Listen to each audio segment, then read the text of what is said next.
Acá estoy haciendo la masa para tallarines. Tallarines de paprika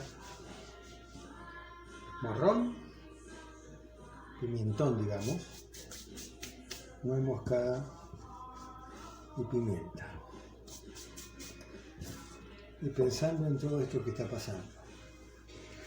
Yo no sé qué le pasa a algunos colombianos, algunos de ellos muy renombrados, que se ponen a hablar de determinados hechos políticos que han acontecido en Latinoamérica y que, por lo que dicen, desconocen por completo. Hablan pestes del populismo, gente de izquierda estoy hablando, periodistas que se supone que están informados. Uno de ellos llamó dictador a Juan Domingo Perón, por ejemplo, en mi país. Un tipo que ganó las elecciones siempre por más del 50% de los votos, 60, 65, 70, que impidió una masacre en el golpe del 55, que nunca endeudó el país, o de Cristina, o de Lula, que sacó a 60 millones de brasileños de la pobreza, o de Evo, que hizo algo parecido en Bolivia. Dicho sea de paso, Bolivia en este momento es el país de Latinoamérica que tiene menos inflación. Y ahí hablan, y hablan, y hablan, y hablan. Y tiran verdura todo el tiempo. Y lo que yo me pregunto es, si en este país, Colombia, país que me encanta y adoro, hace 30 años no se estudiaba historia. ¿Qué pueden conocer? No solamente de su propia historia, su propia geografía, porque tampoco da más geografía. ¿Qué pueden conocer de la historia de los procesos políticos y sociales del resto de Latinoamérica? Y hablan como si fueran eruditos en el tema. Critican. Soy argentino, sí. Les voy a contar qué hizo el populismo en mi país. El populismo en mi país, mal que les pese, se inició en 1945 con Juan Domingo Perón y Evita Perón, teniendo en contra a todo el resto de los partidos políticos de Argentina, el comunista, el socialista, los radicales, los conservadores, etc. Y la embajada de Estados Unidos. El logo de campaña, el lema de campaña que impulsó ese proceso político era Braden o Perón. ¿Quién era Braden? Era el embajador norteamericano. Así de desfachatados fueron. Ganó Perón. Se formaron los sindicatos, que ya existían en cierta forma, pero bueno, no con el peso que tuvieron. Las obras sociales, se hizo gratuita la educación universitaria, toda la educación. Se respetó la autonomía de las universidades, a pesar de que eran los más opositores a Perón. Se reconoció el derecho a voto de la mujer. No se endeudó el país. Se ayudó en la hambruna de España.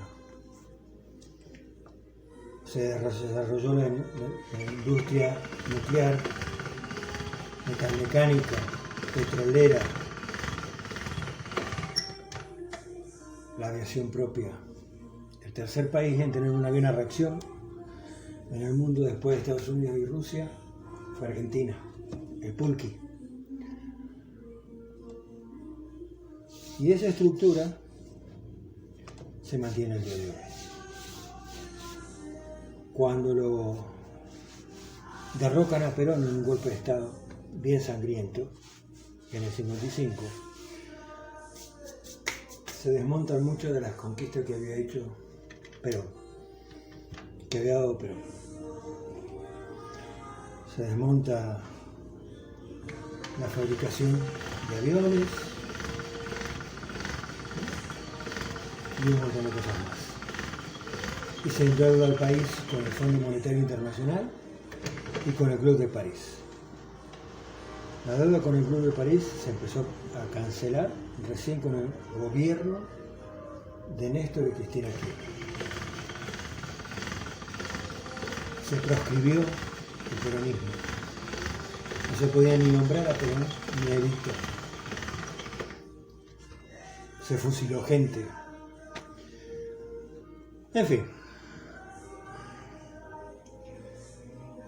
Y todos los gobiernos que no fueron peronistas, salvo el de Carlos Menem en los 90, endeudaron al país y lo llevaron a la miseria. La proscripción del peronismo duró 18 años, hasta el 73. Aún así, los sindicatos sobrevivieron, las obras sociales, la salud gratuita, y los hospitales públicos, formados por Ramón Carrillo, que fue perseguido hasta su muerte, un excelente sanitarista, subsistieron. La educación gratuita subsistió, la investigación. Y esto es así, tan así, que Argentina es uno de los 8 países que puede fabricar satélites y ponerlos en órbita.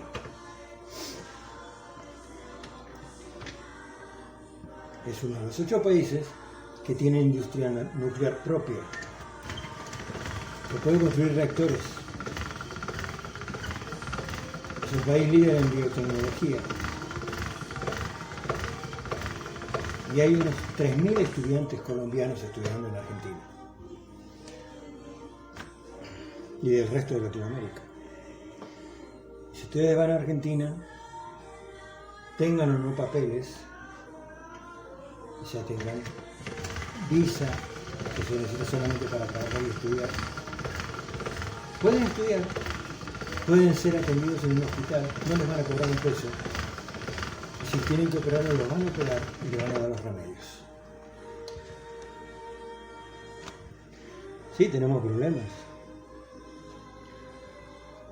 ¿Por qué? Porque durante los gobiernos militares o de derecha, como el de Macri y el de Carlos Saúl Menem, se concentró la economía y los medios.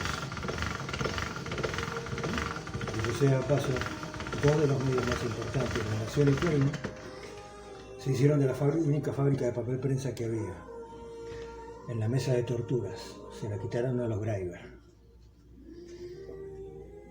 Y nunca se hizo justicia sobre eso. ¿Sí? Ese fue el populismo en Argentina. Lo mismo se puede contar de Bolivia con Evo, de Brasil con Lula, y cualquier especie de Venezuela con Chávez. Porque siempre hablan de lo que les pasa a Venezuela, la miseria y el hambre y todo lo demás. Pero nunca mencionan las sanciones que le metieron a Venezuela prácticamente desde que asumió Chávez. Jamás lo mencionan eso. Nunca lo ponen en contexto. Es todo culpa del chavismo. Pero no es así. Se cayó la producción petrolera y por supuesto, ¿cómo no se va a caer? Si para producir petróleo se necesitan insumos que no se producen en Venezuela. La élite venezolana se ocupó de que lo único que produjese en Venezuela era petróleo. El resto, la leche, los huevos, el trigo, todo lo compraban afuera, especialmente en Estados Unidos. Esa es la realidad. La quieran ver o no quieran ver. ¿Que cometieron errores los venezolanos del gobierno chavista? Sí cometió errores. Claro que sí. Como todo gobierno. pero sacó a miles de compatriotas de la pobreza, les dio casa, educación. Y si no fuera por la campaña en contra que han tenido siempre, Venezuela hoy sería otra historia.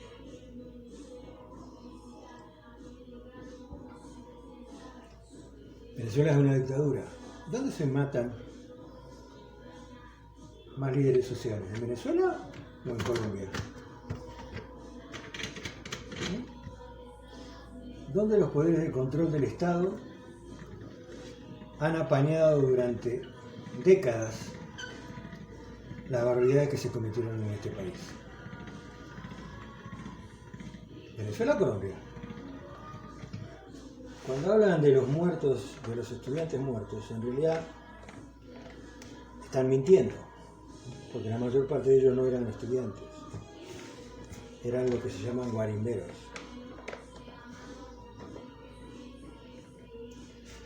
Gente de la oposición que salió a matar chavistas, a prenderles fuego, chavistas y miembros de las fuerzas de seguridad. Ahí están las pruebas. ¿Y qué quieren? ¿Que un régimen no se proteja? ¿Que deje que todos hagan lo que se les dé la grandísima gana? Estarán hablando de Colombia, ¿no es cierto? Donde se han asesinado 3 candidatos a presidente, 5.000 militantes de la Unión Patriótica, 8 millones de desplazados, 240.000 muertos, de los cuales 100 y pico fueron producidos por las AUC.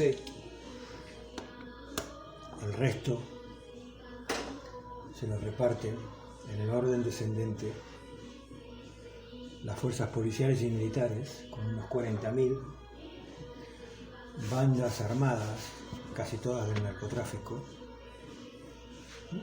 y apenas unos 40.000 lo produjeron la FARC, el ELN y los distintos grupos armados. ¿Lo quieren ver? ¿No lo quieren ver? Bueno, ya es otra historia. Pero los medios han tenido partícipes en eso. Y lo que aterra a veces es escuchar a periodistas supuestamente muy buenos periodistas hablando de eso. O hablando de las cosas que pasan en otros países.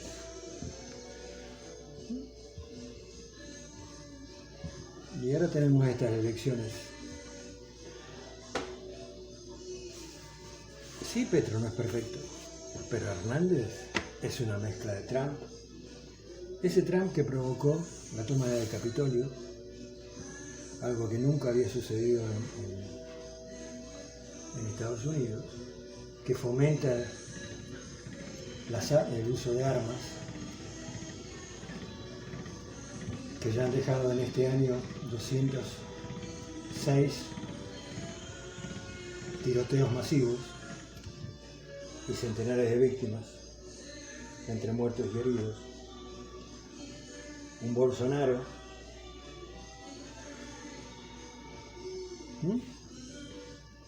un Lenín Moreno en Ecuador, que dejó el país prendido fuego y persiguió a sus mentores. Una Yanina Áñez en Bolivia, que dio un golpe de Estado que la OEA justificó, diciendo que había habido fraude, y después los medios independientes determinaron que no hubo ningún fraude en las elecciones del 2019. Un Mauricio Macri, que endeudó a mi país por cifras que nunca se habían conocido, que logró que el Fondo Monetario Internacional, para que no perdiera el dinero, le diera 60.000 millones de dólares. Y que ahora tendremos que pagar todos los argentinos. Eso es lo que representa Hernández, que tiene investigaciones, que es un misógino, machista, etcétera, etcétera, etcétera.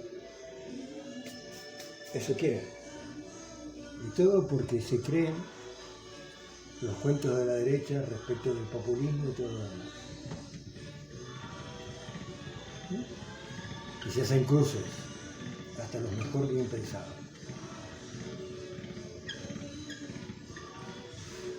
Cuando pasó lo de Venezuela, eso que citan algunos, que fue cuando López perdió las elecciones contra Maduro, López llamó la insurrección y hubo cerca de 40 y pico de muertos. La mayor parte de esos muertos eran militantes chavistas o miembros de las fuerzas de seguridad. Los prendieron fuego, los mataron a balazos, a palazos. Esas cifras nunca las ponen sobre la mesa, las niegan.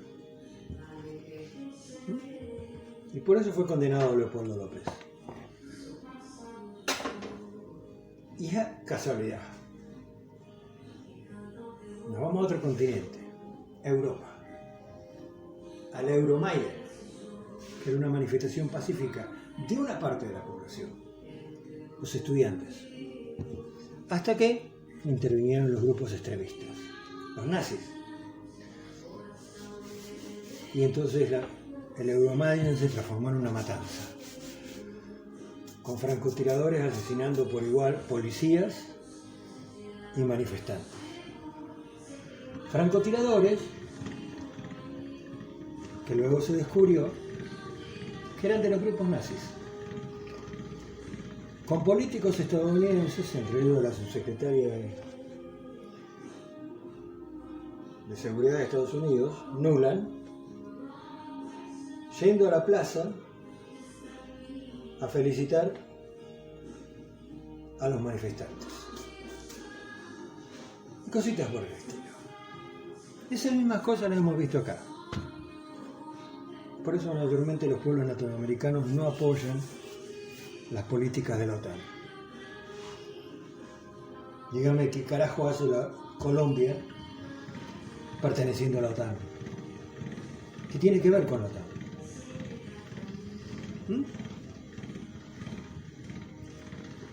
¿Por qué en Colombia nunca se hizo justicia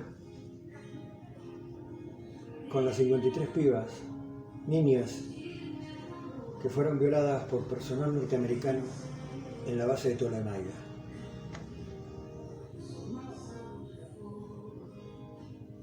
No se hizo justicia, no hay nadie preso por eso. Y está comprobado que lo hicieron. Y entonces, por favor, pónganse a estudiar para sacarse todas las cucarachas de la cabeza.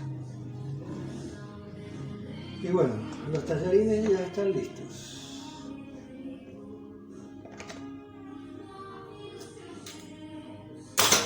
Un abrazo a todos y todas.